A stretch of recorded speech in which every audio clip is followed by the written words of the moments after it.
genuinely thrilled and honoured to have my first guest on the programme. He's a true Hollywood great.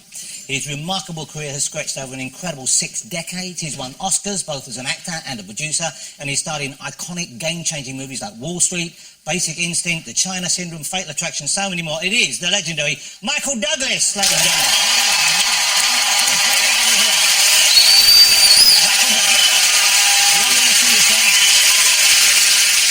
Also in my green room tonight, one of the funniest and most popular entertainers in the country. It's the hilarious John Bishop!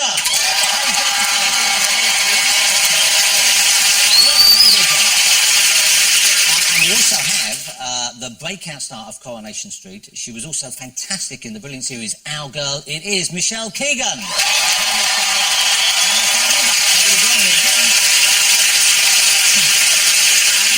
my final guest tonight, well, he kind of divides people. Okay? Some think he's an over-the-top, badly dressed, ill-mannered, foul-mouthed buffoon. Others, like me, think he's a talented, well-dressed comic genius. It's Keith Lemon! I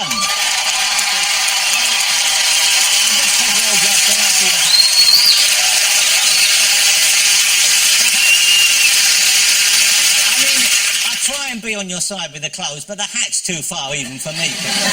Off. Okay.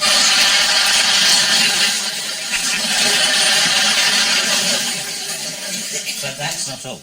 We also have great music on the show this evening. They sold over 50 million records. They've had more than 2.5 billion views on YouTube. It's a fantastic One Republic!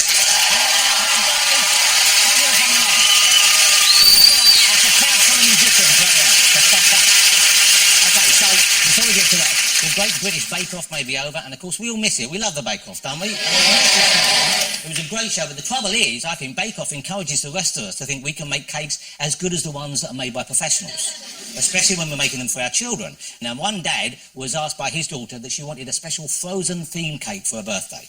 And you know the movie Frozen, so many characters he could have gone from. He could have made Princess Elsa or Olaf, the funny little snowman. He could have tried to make the magical kingdom at the end. Here's the Frozen cake he actually made for her.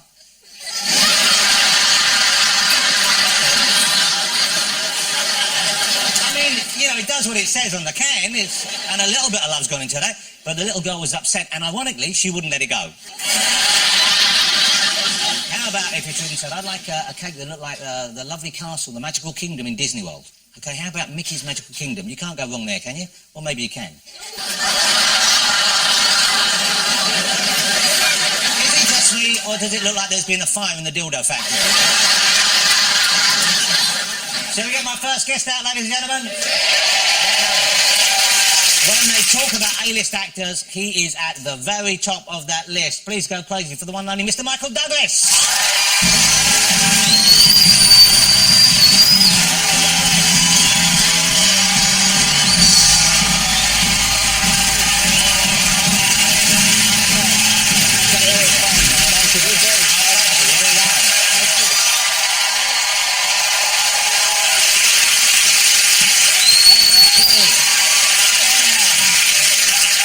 John just said I'm straight from the dildo. Yeah.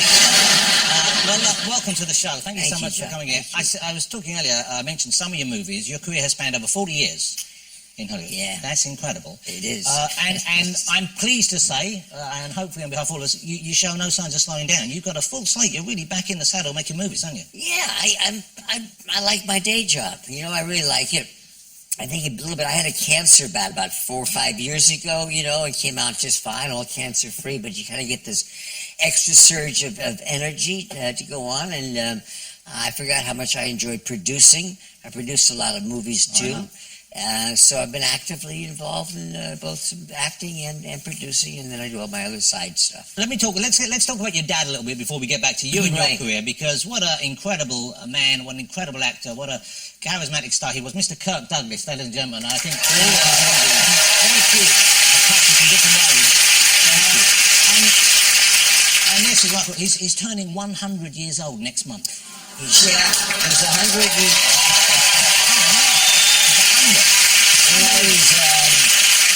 He's 100 on December 9th, and I'm in charge of planning the party. Wow. Which has turned out to be a major function. Let's talk about the film Traffic. Incredible film. First time you acted on screen, I believe, with your wife, with the beautiful Catherine Zeta-Jones. It was. And Catherine was pregnant with our daughter at the time. Although we were in like separate stories, but it was it was a treat. Steven Soderbergh, who I later worked with on Liberace, and yeah, a really good movie. Stands up. Incredible film. One curious place, I guess, and I read up that in your youth you smoked the occasional weed cigarette. In my youth? Yeah. Still a young guy. Well, it's keeping you young. Yeah. And that's kind of more or less decriminalised in America now. In some states it's legal, in other areas it's looked at more lightly. But other drugs, obviously have harsher effects. And I know your son had problems with drugs, and you supported him, and you were there for him. So where do you stand on that issue? Do you think, is it something where you say, okay, drugs should be legal? Do you think that the system in place is satisfactory right now? Well, there's a lot of things in that question. For the audience, my son was a heroin addict and ended up doing 7.5 years in federal prison for being a dealer to support his habit. Has just recently gotten out. He's well, I might add, but it's certainly gone through all of us the pain and anxiety of this.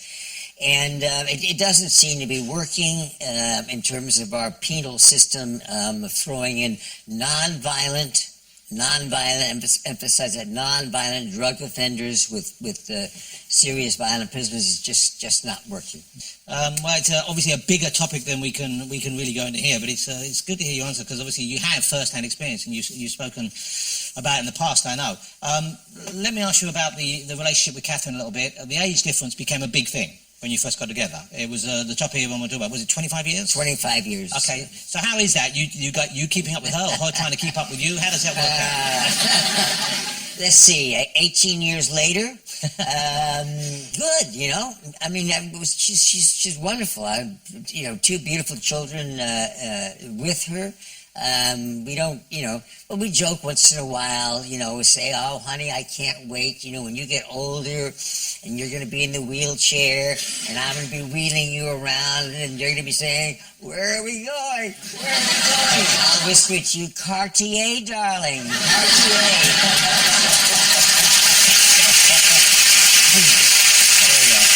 She's got it all mapped out. She got it all figured out. When did you meet her? What was the first date, or when did you first approach her? I met her. I just had seen Zorro, and then I was over at the Deauville Film Festival, and I saw that the next night of the festival, Catherine was going to be there with Zorro. So I said, all right. I asked the gentleman, my publicist, I'd really like to meet her. Can you find out if I can have a drink with her? And so they got back to me and said, yes, she's only going to be in for the one night, but she was in the middle of making Entrapment at that time. And I met her, in the bar, and a total gentleman. And then they had to go off and do their work. And I said, a chance when you come back, if you want to have a nightcap and stuff. And she came back after all her work. We sat there for a little while. And I said to her after about half an hour, I'm going to be the father of your children. And things moved fast. It sounded good. And she said, I've heard a lot about you. And I've seen a lot about you, and I think it's time that I say goodnight. Wow. And so I thought, I totally blew. She was gone early the next morning, and she went to a place, I don't know, maybe you all know, where Mull is in Scotland, in the islands?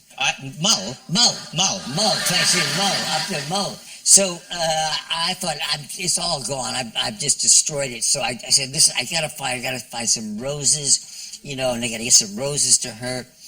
And I couldn't believe it. By the time that Catherine arrived in Mull, and I can't do a Scottish accent. You'd never guess what's here in your rooms. You really can't do a Scottish accent. And they got us some flowers and an apology, and anyway, so I guess it worked out. So that worked out. Well, that's so lovely. 18 years. Congratulations. Thank you. Okay, let's talk about your mentioning the stunt. It's just the most perfect screenplay, the most perfect sort of on-screen chemistry between you and Kathleen. Fun to make, was it, or was it grueling? Because it was tough. I mean, it's tough. Those were one of the first pictures where I was both a producer and the actors. So we had a tough shooting schedules, a tough locations, but the joy of making it look effortless was so much fun, and kind of combining the romantic action with comedy was really a joy. I called on my old friend Danny DeVito, but I could not have made this movie without Kathleen Turner. I can't think of any actress who went through what she had to go through on this picture. But a huge success for both. Huge success. Very much the mudslide became infamous, and the muff dive in particular. Well, we are going to relive that very scene. I couldn't say any better myself, but here you go. It's mudslide followed by muff dive.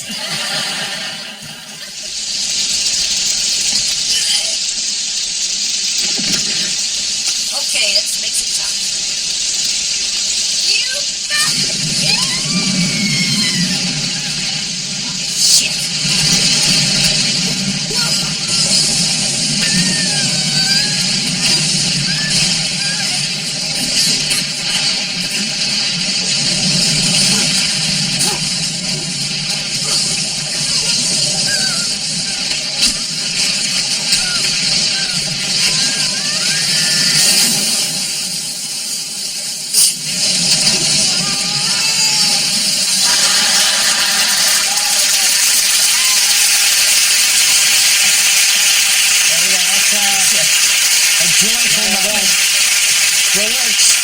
Another classic movie, Wall Street. And they, really had so much impact. I mean, really did. And the Gecko character became the byword for that kind of greedy corporate figure who clearly is not meant to be the sympathetic character in the film. Right. But such was the time. I think he became something of a hero for people. It's the craziest thing to this day. I mean, if I get one more drunken Wall Street or, hey, man, you're the man, hey, you're the guy. I said, I went to jail. I was a villain. Nah. You must. Did you get Greedy's good shot? Up there. You know what? Greed all the time. It's like, yeah, man, greed is good. Yeah. I hope next time you say that, you're missing the point. Right. Let's talk about Wonder Boys. One of my favourites of your films. I mean, just a wonderful, wonderful movie. I know you're fond of it. Why do you think that didn't click with the crowd? Just a little too quirky. Because the rumour I had was people didn't know what it was, and the poster didn't give much away. There was this poster for it, and someone said to me they weren't sure what the film was about. Is it a remake of Mrs. Doubtfire? Which I can kind of see. Yeah, well, it was a literary piece. Just a wonderful film. Thank you, yeah, it was. Bob Dylan won the Oscar for... He won the Oscar for song, I think Things Are Strange. When did you meet Dylan for the first time? The first time I met Bob Dylan was at after the Golden Globes Awards for Wall Street. And I went back, I had won. And as I was leaving to go to the Golden Globes, I had met George Harrison. Hold it, one name at a time. Come on. I know. In the lobby, George Harrison. I go to the awards, and what happened, you win, you go back, you do the press. By the time I come out of the press and all that, everybody's gone home. So I'm kind of I go back to my hotel feeling sorry for myself. So you just won this big award, but you're alone in the hotel? Yeah, kind of. I'm back. So I go back, and about 12 o'clock that night, I get a call in the hotel room. So, Michael? I said, yeah, it's George Harrison. Hey, George. Hey, me and my mate are out here. We just know we come on by. I said, yeah, sure, George. Fantastic. 2 minutes later, knock on the door. George Harrison walks in with Bob Dylan. Bob Dylan, and the biggest dog I'd ever seen in my life. I mean, bigger than a great, and massive. And they came in, I told them the awards, I ordered some caviar, champagne. I'm talking with George, Bob's not saying much. The dog's walking back and forth, I'm sort of talking over the dog, a huge dog walking back and forth. And also the dog starts sniffing. And he goes to caviar. He starts licking up $150 a lick. I'm looking, I'm going, the dog's eating the caviar, and Bob, I'm waiting for Bob. It's Bob's dog, Bob's just looking, Bob's not saying nothing. Bob's looking, and finally I see him about to do something. He goes, far out, he likes caviar. I'm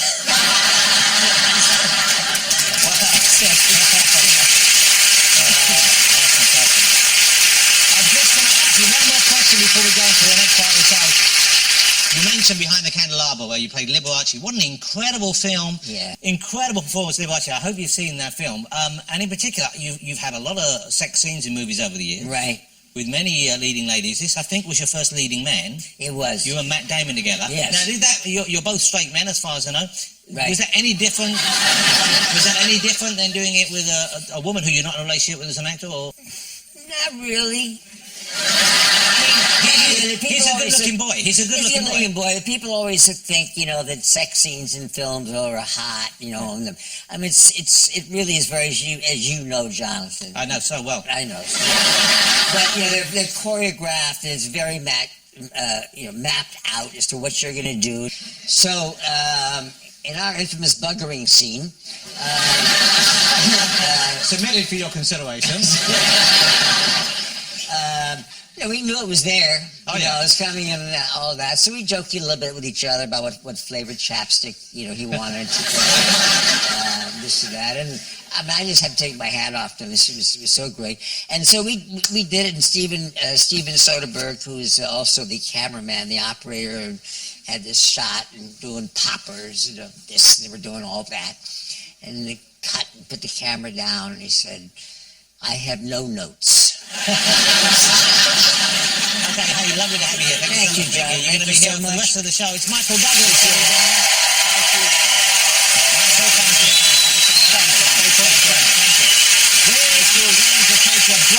Michael Douglas will be with us when we get back, as well as John Bishop, Michelle Keegan and Keith Lemon coming up. Don't go away.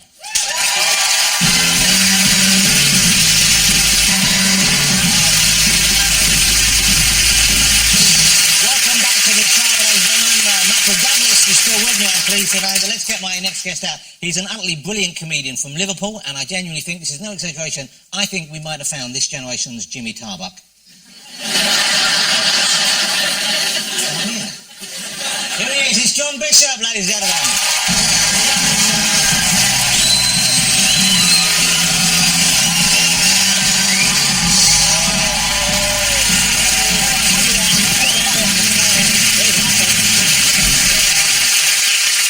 Hey, John, you're looking good. Isn't John looking good, ladies and gentlemen? I was talking briefly beforehand to Michael Douglas about you.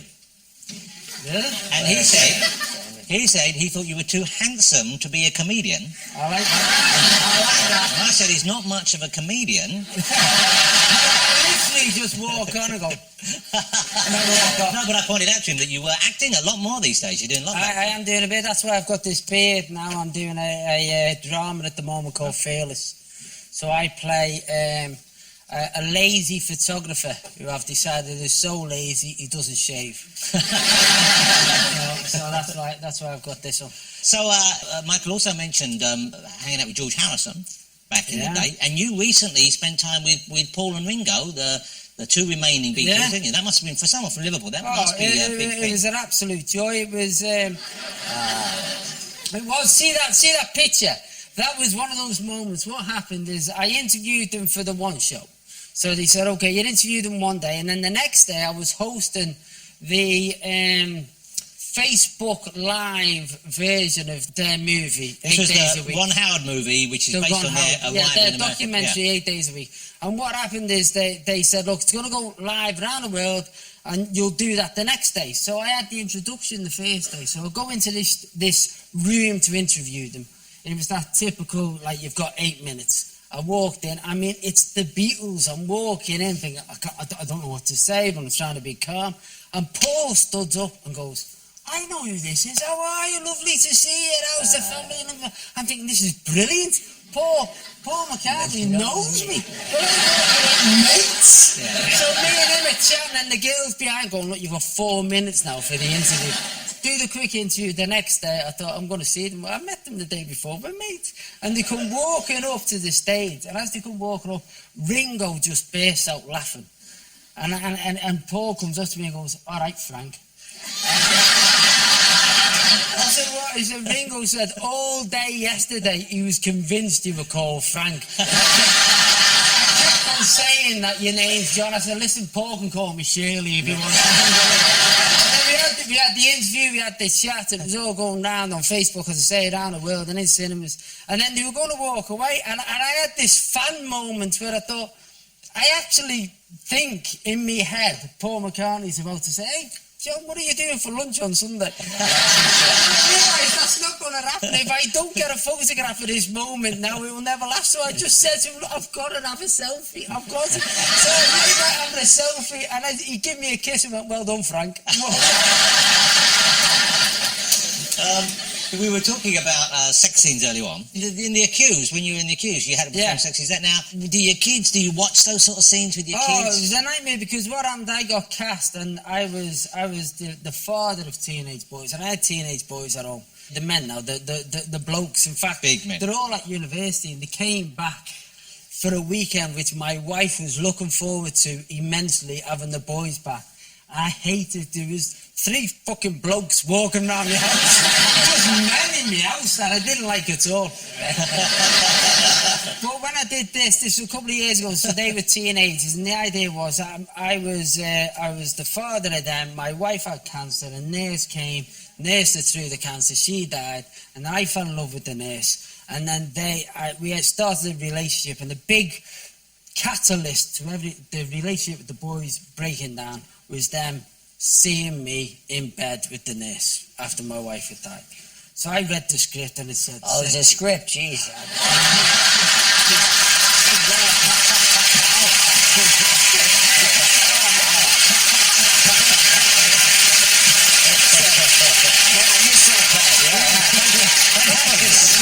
That's how good an actor I am.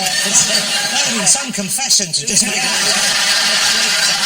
But there's a scene where he says, well, it's sexy, and then I found out that Sheridan Smith, who's a brilliant actress, was going to be the nurse. So I thought, this is great, I'm going to get paid to have pretend sex with Sheridan Smith, which when you've been married for 20 odd years, any sex is great. I can legitimately have a grope and go, sorry love, I'm working. So we come to getting the scene, and the director, who's a little Scottish guy called David Blair, said, look, I think it's stronger if they don't actually see you. So I just want them to hear you. So my only sex scene I ever did was in a sound box. I had to go into a sound booth with this little fella from Glasgow going, right, you're really shagging her, go on, make a noise. What do you want me to do? He said, the noise, you know, like you do when you're having sex. I just say thank you. I don't know. What noise?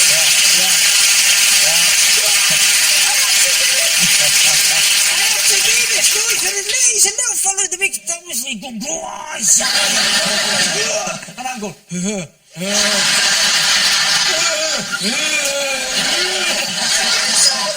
was the hardest half an hour I've ever had in my life.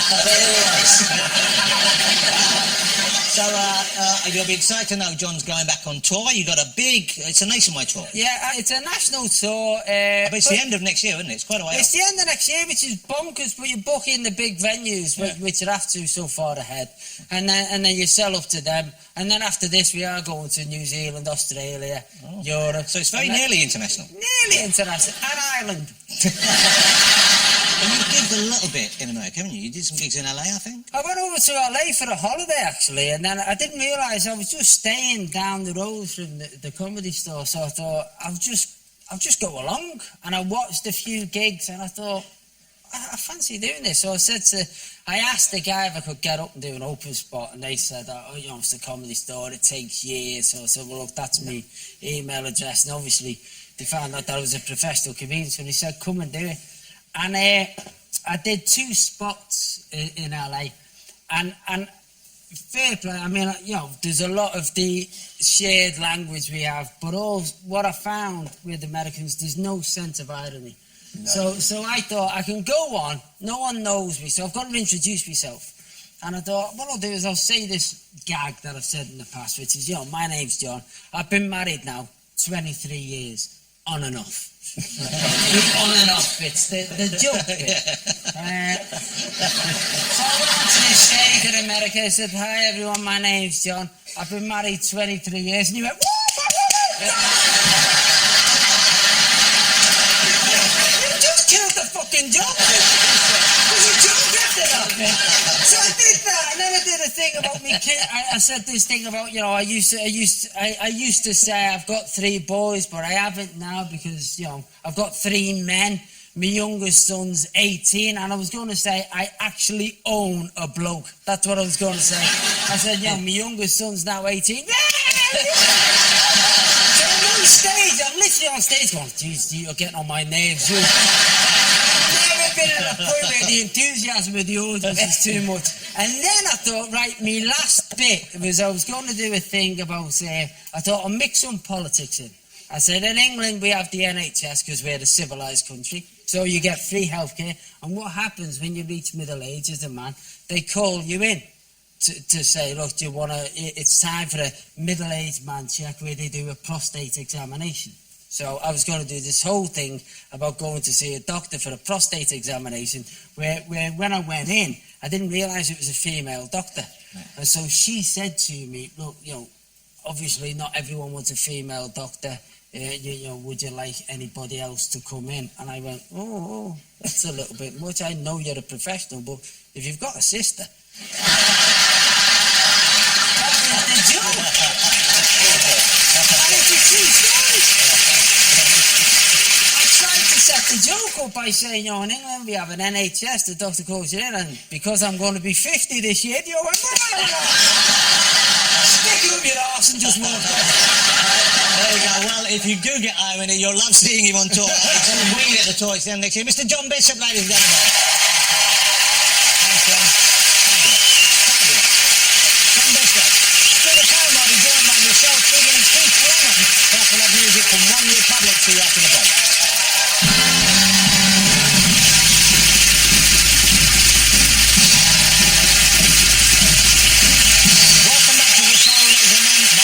John Bishop is still here on the couch, and we're about to be joined by my next guest. She first came to our attention on Coronation Street, but now she's the star of the brilliant, gritty award drama Our Girl. It is Michelle Keegan.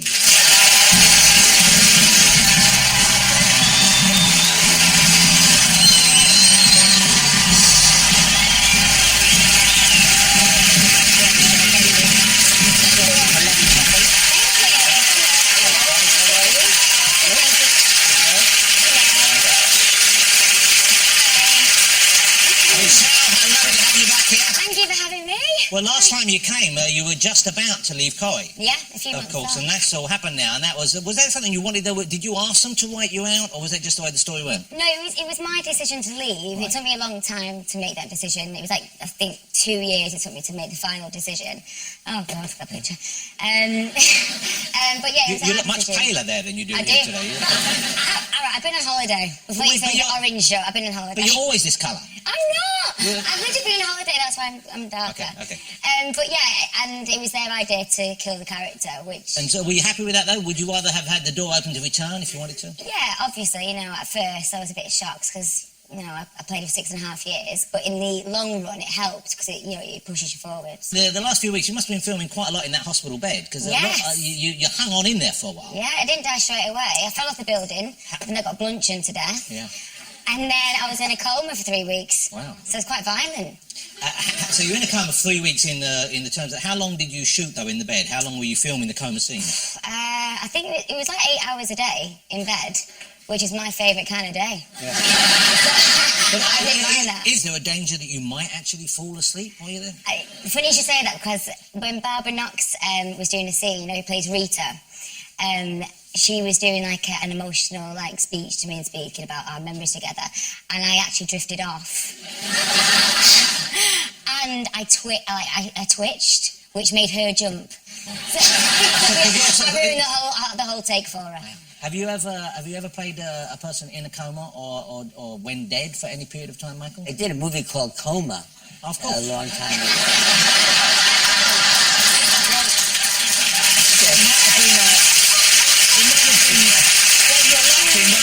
It might have had nothing to do with comas. And so then Our Girl has been a huge hit for you. Mm-hmm. Congratulations. I don't know if you watched. Did you watch Our Girl, ladies and gentlemen? Georgie Landon, a great character for you. And really, it's almost like I can see you were stretching your acting muscles during these because, and once again, physically, a very demanding role, I would have thought. Yeah, we had to do 2 weeks worth of boot camp. one in England at Sandhurst, and one in South Africa. Yeah, so obviously I had to learn the military training and the medical side of the aspects of the job as well. We've talked with both the gentlemen here about performing physical scenes, entangling with other people. Yeah. And one of the big first scenes in Our Girl was a big sex scene. To be fair, it wasn't that big, but it got... Well, don't say that, he might be watching. You just upset someone massively. That was cold. I was the wrong thing. No, I mean, it wasn't, you know, it was... yeah, so it was a scene where it went into a sex scene. It wasn't full-on sex scene, yeah. So now you're about to start in a new ITV series. Yeah. And once again, a real departure from you as well, because this is a period piece set in the 60s. 60s, 70s and 80s. And it's the true story, or it's a dramatised version of the true story of Bobby Moore and Tina Moore. And Tina Moore, yeah. Are you a football fan? Were you excited by Bobby Moore's story? Not really, and I don't really understand the offside rule. I don't really understand football, if I'm being honest. I don't think I understand the offside rule, really. Do you not? Well, I don't really care. Are you a football fan? Do you like British or soccer, as I believe? Well, the Swans. What are they? Swansea. Oh, Swansea, Yeah. of course.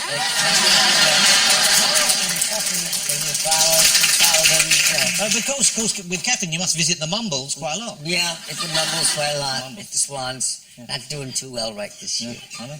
Well, I'm not interested, but still, it's... But don't ask me the question. Yeah. Okay, we have a clip of it. This is Tina and Bobby. Have a look at this. Okay, I'm 19, you're 18. When's your birthday? 1940. Yeah. Stop it, sorry. That boy's here again, he's looking at you. The one with the odd hair. No! The one over there, the blonde. He's a bit square. Handsome though, you think? Apparently he's a footballer for West Ham. That's not a job.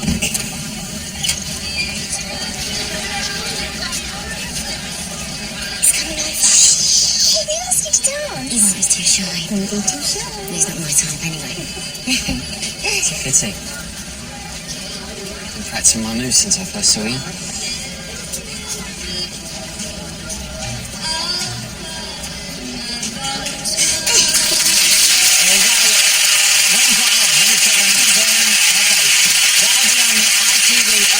If you're a Bobby Moore fan, you're going to love it, but of course you're going to love it. It's a lovely romantic story, isn't it? Yeah, it is about their life. They were kind of, in a way, they were like the first big celebrity couple. Yeah, the first golden couple of the time. Now, does that strike a chord with you? Because you and Mark White are very much celebrated as a very high-profile couple. I could relate to, you know, the story and the reason why Tina found it hard, definitely, yeah. You've been married, what, just over a year? Over a year and a half. Wow, well, congratulations. Let's do the American thing.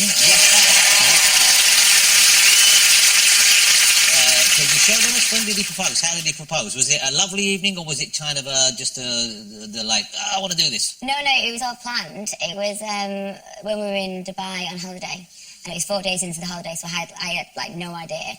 And yeah, he got did it on the beach, and there was a table set out with a waiter and candles. And had he planned that, or that was just lucky? Yeah, it was planned. Michael, when did you propose to Catherine? December 31st, 1999. Wow. So right 12 o'clock. The trouble is, so everything always worked out, except we were sicker than dogs. Wow. Both of us. So that part, but it was, you know, boom, right. So I figure I'm never going to forget it, right? The millennium. So this was a good way of, you know, being sure, and I would always remember it. Wow. And we got through it both with, honey, you know, we're sick as a dog. Well, if someone says yes when you're like that, then they must mean it. Exactly. John, did you propose romantically? I proposed to Melanie in a guest house in Buxton, naked.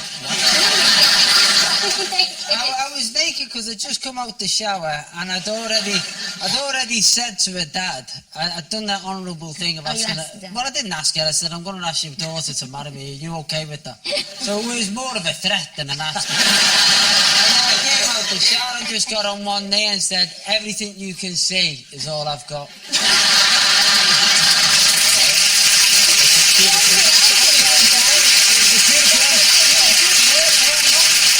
You know, the nice thing about, I know you been on, we've got Keith Lemon coming out. So you guys both know Keith. I've warned Michael about him. But even with a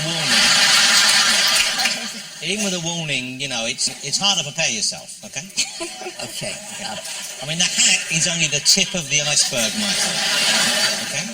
But of course, you've both been on Celebrity Juice with him, and he often seems to be very enamoured of Mark, your husband. He features Mark quite a lot, doesn't he? Yeah, he likes doing impressions of Mark. Yeah. And do you enjoy those impressions of Mark? Yeah, it's hilarious. Hilarious. Does Mark enjoy those impressions of Mark?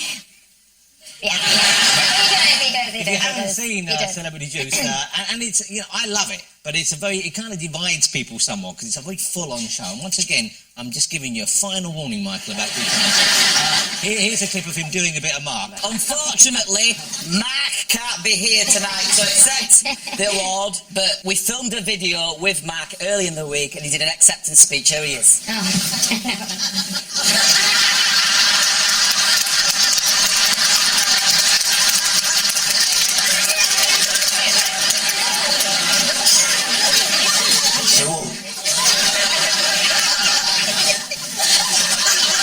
Thanks to the show, he's changed me.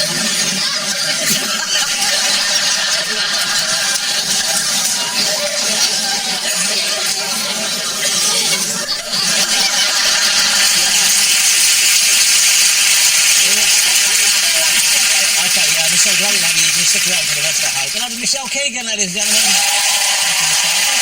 Still to come on the show, and I've warned you enough times. Keith Lemon will be up there, and we've got music for One Republic. See you after the break. Welcome back to the show, everyone. This is my final guest out on the track. Some people find it amazing he's had so much success on television. It's amazing because they can't believe he's still allowed to be on television. The unique and irrepressible Mr. Keith Lemon, ladies and gentlemen.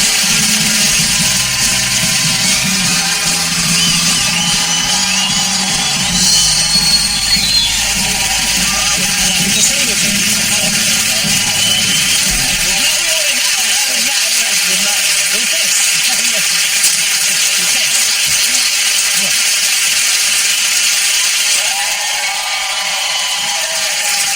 Michelle was panicking. She didn't know what to do. Do I shake hands? Do I kiss? Yeah. Do I muff dive? There's a lot of Michael Douglas in the So, Keith, what have you bought me? I see you bought something out for me. Well, I didn't know what I was here for. I don't know what I'm plugging. Well, because I like you, and I think I like it's you. funny, You and I know like those. you. You're one of the heroes. So I've brought you my calendar, Wow. which is out for 2017. And Well, this one, well, it would have to be, wouldn't it? Because it's that's how they work. We all know that. just plugging it out. Oh, just okay. plugging it. What's in here? Let me have a look. Well, it's mostly drawings that you colour in because it's Okay. very in vogue. Okay. It's relaxing and therapeutic to colour in. Okay, and did you bring one for everyone else? No. I'll send you a when we exchange emails and addresses and phone numbers. Yeah. Like Michael Douglas is going to give you his email. I still talk to Injured Elbow. Last time when I was on an Idris Elba. Is it? There you go. So congratulations. Before we talk about Celebrity Juice, congratulations on the success of Through the Keyhole. Oh, thanks. So it's a huge success for you, and that's kind of a family show. Yeah. Well, I have two different settings. Right. So after 10 o'clock, I say fucking shit and bitch. Right. Then, before 10 o'clock, I don't swear. In life as well. My mum's never heard me swear. Wow. First time she saw me on telly, she said, "Oh, you swear a lot, don't you?" I said, "They make me, so I have to get paid." Yeah, you're It's bullied in the into it. script. Okay. But are you surprised when... A, are you surprised at the people who let you into the house? Yes. And B, are you surprised at the houses themselves when you're in there? Yes. And C, would you expand on those answers? Yes. What, you want an anecdote? Well, I mean, ideally... I tell you what, this series, which I think the first episode's on at Christmas, and then the series starts in January, which is a good slot in it because everyone's in on January. Everything's cold, They're they're in watching watching- telly because it got moved. Because I went shit mad when they moved it. Where did they move it to? So January, I just told you. Oh, I see. We were talking about earlier. We only were in Okay. September. Oh, she said So, yes. This series, there's been about 4 or 5 houses that weren't as pleasant as you might imagine. Oh, so you were not let down, but you were surprised that they were, what, a shabby house? Well, it's quite, I think, an aspirational show. When people watch it on a Saturday night, I think they want to go, "Ooh, look at that!" Got Well, it's celebrity homes. It's celebrity. Yeah. But some of these houses that we've done, I don't want to say names because it's rude, but they're a bit shit. You think because your house is going to be on TV, it's going to look like you're selling your house, and some of them weren't as tidy as what I imagined them to be. Especially when it was an owner that was tidy. You know what I'm saying? Like it's like a fit woman, and the house isn't as doesn't represent them. It kind of, in my mind, thinks if her house is that messy, what's going on downstairs? Yeah. You see what you know what I mean? No, I mean, some of them are fantastic, especially when you go to America. In America, I'm always excited because it's icons. Because you're in America as well. Yeah, well, hopefully next series, Michael, we might do your house. What are the chances of that happening, Michael? Not much. Yeah. So listen, I like the way Keith dresses, and that maybe shows because I have a similar flamboyant dress sense, but you get quite a lot of flack for it, don't you? Yeah, but look, you don't care, so you don't mind at all. Well, I'm on telly, so I have a licence to dress a bit quirky, don't I? Really? I wouldn't go to Costco or anything wearing a hat like this. It's like, ooh, I'm here, it's me on telly.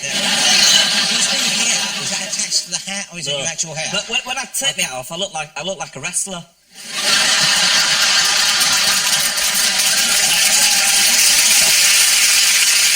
Right, so let's talk about Juice, Celebrity Juice. So now, Celebrity Juice pushes things about as far as I feel you could push it on TV. And that must be the intention. Is that what you... I don't really know what goes on Celebrity Juice because I'm pretty drunk. Right. When we do Celebrity Juice, especially Holly, she gets drunk like a tramp. We just really enjoy ourselves, and I think that's been the success of it. People watching us, they enjoy watching us enjoy ourselves, I guess. Well, I've been on. Yeah. Who are you out there? Who's on your wish list of people you're trying to get on who haven't said yes yet? Kylie Minogue. Yeah. Not Kylie Jenner, she's too young. Yeah. Kylie Minogue's right age for me. She'd be great. That's all right. Or Danny Minogue. Or anyone who knows the Minogues. Yeah. I like the Minogues. Yeah. And I've tweeted her. And what did she say back? She said, I'll think about it, which, of course, you know is showbiz for fuck off, no chance. Yeah. Michael, if you were asked to go on Celebrity Juice, what would your response be? I'll think about it. Yeah.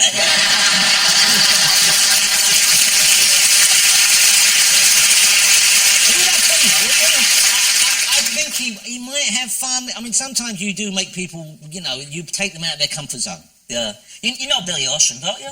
Sure, I did a music video when the going gets tough. Yeah. When the going gets tough, it's tough. He's my father. You call him Dad? Yeah. He genuinely maintains that Billy Ocean is his father. Ask him. You ask him. Pete, you're a big fan of Michael Douglas. Yeah. You know that. And I'm a big fan of Celebrity Juice, you know. Thanks. And I love the games you play on it, and we thought maybe you would help us out playing a kind of a guessing game for Michael. Yes. And so we will get you... Are we keeping our clothes on? Well, let's see how it goes. But you'll give clues which refer to Michael Douglas's movies. All right, We'll see if Michael can get the films. From your clues, the others can join in and help. Yeah. We'd like you to get changed into a suitable outfit for this, if that's okay. Yeah. Okay, so let's say thank you for now. Ladies and gentlemen, we'll be back in just a second. Mr. Keith Lemon. And we'll be back in a minute. And then we'll be playing Win, Lose or Draws.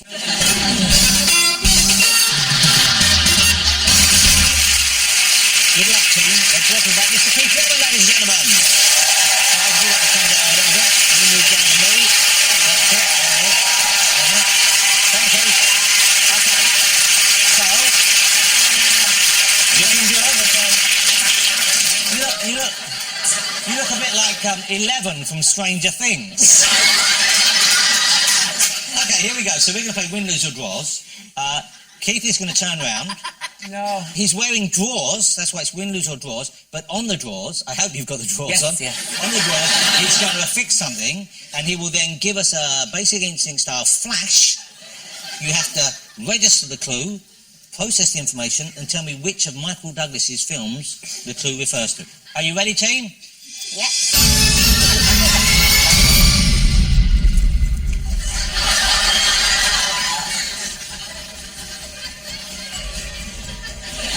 And are you ready? And flash. quick. I know. You like one more, team? Streets of San Francisco. No! One more flash, and then I'm gonna... Just the cars chasing each other. Traffic. Traffic. Traffic! Okay, good. That's it.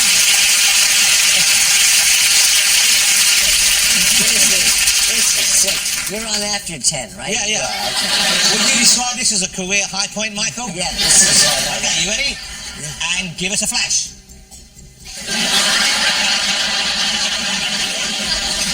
Attraction. Fatal attraction it is. Okay. Tell me when you're fixed. You're fixed? Let's spin it round. Good. Let's bring it round. Okay, lovely. Well, I say lovely. It's not actually very lovely. And if you're ready, give us a flash.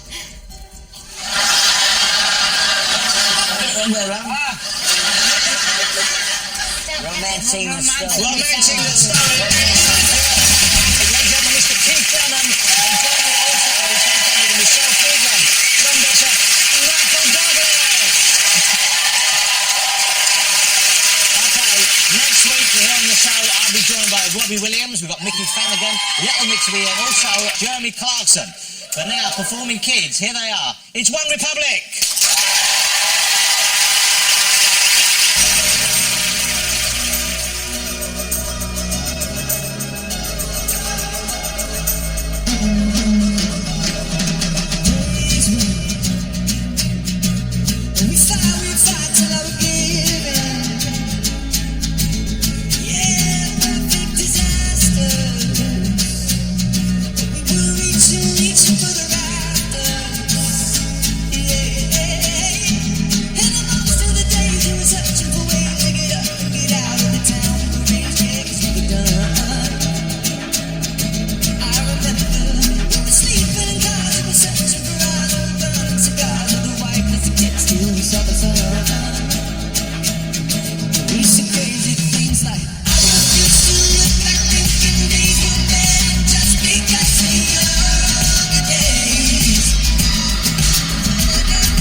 Next.